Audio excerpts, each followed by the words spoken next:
Young Billy's domineering mother, Margaret Heirens, told her son, "All sex is dirty. If you touch anyone, you get a disease." This advice impressed him so deeply that as an adolescent he would be physically sick if he tried even to caress a girl, but he soon found other ways to arouse his instinctive sexual emotions. Many serial killers come from poor, deprived backgrounds, but William Heirens was not like that. Born on November 15, 1928, he was the child of a well-heeled couple from the affluent Chicago suburb of Lincolnwood.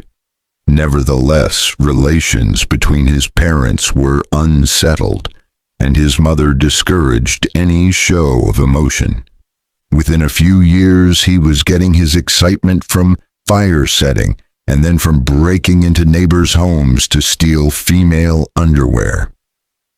In 1942, aged 13, Heirens was found carrying a loaded pistol at school. When police officers came to search his home, they discovered a rifle and 3 other pistols hidden behind the refrigerator and 4 more weapons on the roof. Taken into custody, William confessed to 6 acts of arson and 11 counts of burglary. Because of his young age, he was put on probation and sent to a correctional school in Terre Haute, Indiana. Returning home 11 months later, the 14-year-old reverted to his old habits of night prowling and burglary. Quite soon, he was detained in a hotel corridor. In his pocket was a bunch of keys, each taken from a local apartment that had recently been burgled. Psychiatric reports at this time revealed that Heirens often wore the stolen female underwear while deriving excitement from leafing through a scrapbook in which he had pasted photographs of high-ranking Nazis. In juvenile court, Mrs. Heirens made an emotional appeal to the judge, and William was once more put on probation, this time for 18 months, and sent away to St. Bede's, a Catholic boarding school. This was at the height of World War II, when many young men were being drafted direct Pacific and Europe. Consequently, the University of Chicago found itself short of students and therefore offered places to younger candidates if they could pass an entrance examination. Heirens had secured good grades at St. Bede's, and in September 1945, not yet 17 years old, he was enrolled. But already a critical change had occurred in his behavior. On June 5, 1945, before entering university, he broke into the 5th-floor Chicago apartment of Josephine Ross, a 43-year-old widow who lived with her 2 daughters. When Mrs. Ross woke and caught him in the act, he cut her throat and stabbed her, then tried fruitlessly to bandage her neck, after which, in an excited state, he spent 2 hours idly trailing from room to room of the apartment. 4 months later, on October 5th, having entered the apartment of 27-year-old Army nurse Lieutenant Evelyn Peterson, he was again surprised. He knocked Lieutenant Peterson unconscious and fled, leaving behind fingerprints. Surprisingly, the police failed to match them with his records.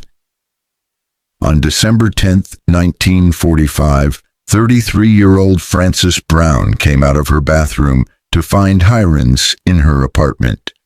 He shot her twice, then finished her off with a knife from the kitchen. He dragged her body into the bathroom, tried clumsily to wash away her blood, then left her, half in and half out of the bathtub, with her bathrobe draped over her. With Frances's lipstick, he scrawled desperately across the wall, "For heaven's sake, sick, catch me before I kill more. I cannot control myself." The Chicago police were still trying to find the lipstick killer when, on January 7, 1946, Heirens found his way into the bedroom of 6-year-old Suzanne Degnan.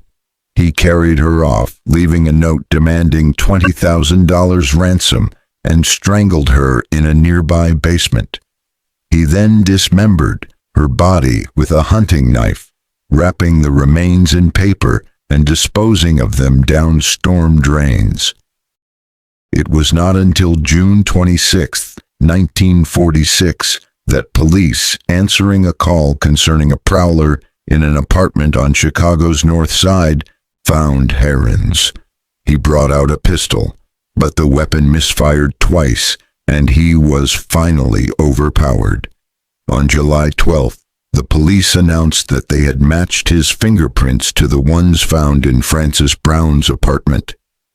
In jail, the 17-year-old killer attributed his actions to an alter ego, George Merman, short for Murder Man, under whose influence he had carried out his crimes.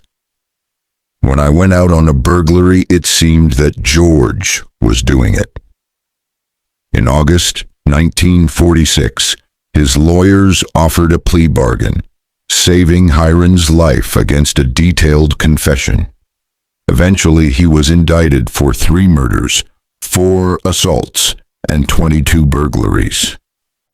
On September 5th, the day he was formally sentenced, Heirens attempted to hang himself in his cell with a bedsheet, but without success. He was sentenced to 3 consecutive life terms, and in 1965, he was placed on institutional parole for the murder of Suzanne Degnan, but continued to serve time for the Ross and Brown murders. In April 1983, a federal judge ordered his release on the grounds of his alleged rehabilitation, but the order was overturned on appeal by the state of Illinois. Soon after his imprisonment, Heirens retracted his confession of murder, admitting the burglaries but insisting that he had never been violent. Despite the activities of a number of friends on the outside who continue to believe him innocent, his 30 petitions for parole have been rejected. In jail, William Heirens proved a model and intelligent prisoner. On February 6, 1972, he became the first inmate in an Illinois prison to gain a college degree. Taking courses offered by visiting professors and through television, he accumulated the necessary credit hours to be granted a Bachelor of Arts. Following this, he took part in the development of educational programs and assisted other inmates to pass examinations. He was transferred to a minimum security unit in 1975.